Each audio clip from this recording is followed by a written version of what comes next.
12 ans de Macky Sall zéro industrie. Il était ministre du travail. Toutes les sociétés de pêche yi nga xam ne yëpp amatul ci les industries d'huilerie ci la disparaître le coton donc Samba Sy ministre du travail tey wax dëgg yàlla waroon na toog tey di wax son bilan qu'est-ce qu'il a fait en tant que ministre du travail mu moom assemblée bi nga xam ne tey réforme bi am yëpp moo fa nekkoon. te il n'a pas pensé à ça. donc wax dëgg yàlla je pense qu'il a fait son temps nañu may xale yi ñu liggéey moo gën toog fii daan dañuy xëccoo xale yi. très bien je pense que c'est pas à son honneur. alors pour ñu fermer chapitre boobu Cheikh Omar Diagne moom nee na premier Ousmane Sonko moom opposant la ko jàppee nii oui. Cheikh Omar li ko metti Ousmane Sonko. lan moo ko metti Cheikh Omar station bi ko président Diomaye def. oui. mu am ay gëm-gëmam ñëpp xam gëm-gëmu Cheikh borom xam-xam la nitu diine la. mais position bi mu nekkoon ci présidence c'était une position conflictuelle ñëpp gis ne même moom mu nangu sax ne position boobu li muy indil président Diomaye jafe-jafe mu ëpp li mu koy defaral. même bu dul woon mu fay liggéey bu rafet sax.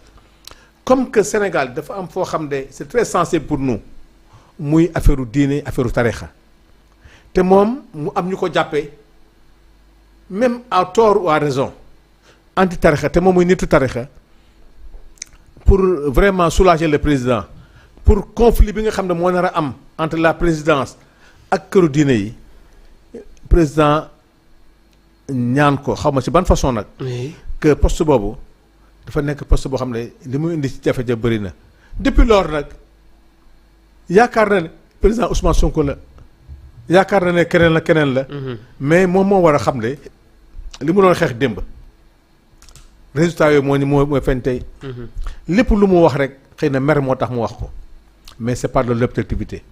Ce gouvernement est en train de travailler Ousmane Sonko il est en train de changer de pays là. moo président Diomaye il n'est plus question dans ce pays que politiciens yi jël réew mi di ko fooye te moom loolu la doon kaas tey li mu gis dans le cadre de la bonne gouvernance li mu gis dans le cadre de la réduction des comptes moom Ousmane Diagne moo ko doon wax. Cheikh Oumar. moo doon wax loolu tey nag ñii bu ci nekkee di ko liggéey parce que mer nga di sànni ay xeer moi je pense que li ñu ko war a wax mooy na dellusiwaat ci kër gi xam ne ci njaboot gi la bokk li nga xam ne du vraiment du cëram donc loolu lañ koy wax parce que Cheikh Oumar kenn mënu ko wax Cheikh Oumar Diagne man mënu ma ko wax lu ñaaw. mënu ma wax parce que ci la bokk. oui donc moom moo war a defaraat toogaay nag xam ne fii tànk yi mu jël. du ci gagné dara. parce que bu soobee suñu borom ñii ci yoonu victoire lañu nekk. donc ci la bokk na ñëw ci victoire bi ñu ànd liggéey. pour le Sénégal. très important dañuy desandi ba tey ci premier Ousmane Sonko dem mi ngi woon Cambérène oui ci li fa jotoon a xew mais vrai que délégation bu am doole la fa yabaloon maa ngi koy wax sànq aljuma le ministre Jean-Baptiste Tine ministre de l'intérieur ba ci sax Abbas Fall moom mu xëy oui dellu fa.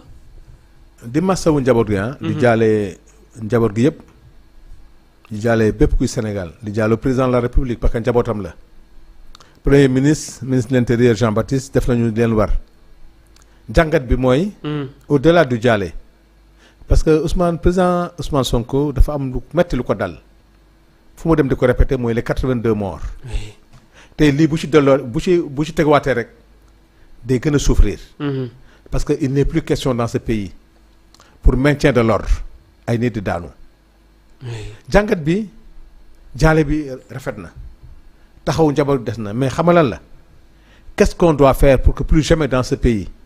pour des problèmes de maintien de l'ordre nit di ci gaañu wala di ñàkk bakkanam jàngat boobu la man jàngat bi ma ci def ci lu gàtt mooy suñu force de défense et sécurité dañ leen war a gën a tàngat ci formation parce que Macky Sall man ci sama xam-xam bu gàtt li ma ci jot a xam mooy en 2021 bi muy wax xale yi je vous ai compris jël solution dem jënd ay armes xaw ma 45 milliards d'armes xaw ma dem c'était bon de recruter quand même des forces de défense.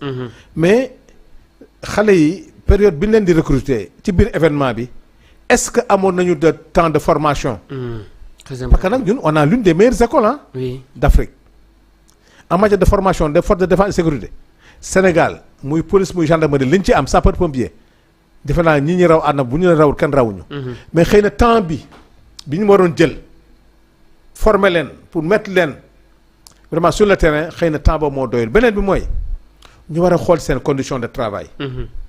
les conditions de travail sont très lourdes seen équipement yi ci tàngaay diis na diisaay boo xam ne war na leen alléger jéem a jël initiative bi ñu jëloon ak Jean-Baptiste bi mu leen di réconcilier ci koor gi ak population ñuy séddoo ndogu di ndogandoo ensemble on doit réconcilier les FDS et la population mettre les FDS dans les meilleures conditions possibles defal leen salaire yu baax utal leen tenue yu baax fexe ba xam seen mission c'est des missions préventives tey naka nañuy def ba dans le cadre de la formation que bavure yooyu dootu amati parce que dafa c'est récurrent même université Dakar lu ndaw rek grenade tàkk grenade yooyu du pour loolu grenade dafa cher donc jàngat bi daal mooy naka la ñuy def ba réconcilier nos forces de défense et de sécurité ak la population beneen bi mooy ñu may leen temps de formation comme dans les temps très bien temps de formation boo xam ne wax dëgg yàlla bu ñuy génn école nationale de police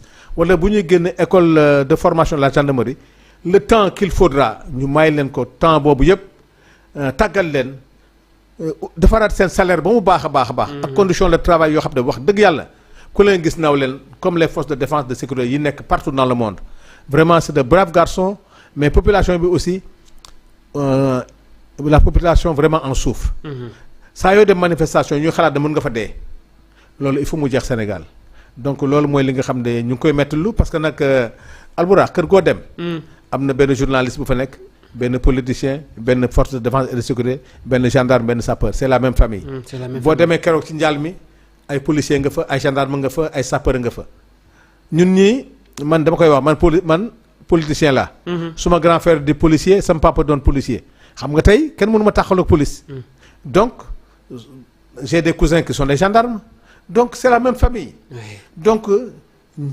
kii gaañu ak kii gaañ ñëpp c'est la même famille. c'est la même famille. donc famille boobu nag nañuy fexe ba tàggal leen ba ñoom ñaar xiiro boobu dootu ci amati donc daal loolu mooy mission bi nga xam ne moom na président Diomaye war a defaraat ak président Ousmane Sonko xam naa ñu ngi ci loolu rek mooy leçon bi ñu mën a tirer di wax PM déplacement bi lu baax la lu rafet la mais nañu tirer les leçons vraiment de ces bavures. oui pour que plus jamais dans ce pays di fa amati quoi. très bien laataa may dem ci benn ponk bi bokkul sax ci sujet yi ñu war a waxtaanee mooy vacances yi député yi dem.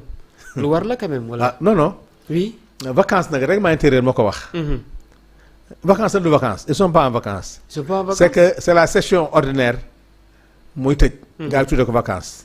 mais député buy dem vacances day bind. day bind président assemblée ne ko dama dem vacances de telle date à telle date mais on ne ferme pas l'Assemblée nationale. non le député n'est jamais en vacances. député bi mun na jël session ordinaire bi tëj na. mais suba session extraordinaire mun na am. day ñëw. très important. les sessions extraordinaires à tout moment deuxièmement. mission mooy permettre ko sax xëy na mu dem au niveau de la base. dans le cadre de l'évaluation des politiques publiques. dans le cadre des fu nga gis nga séminaires yi am.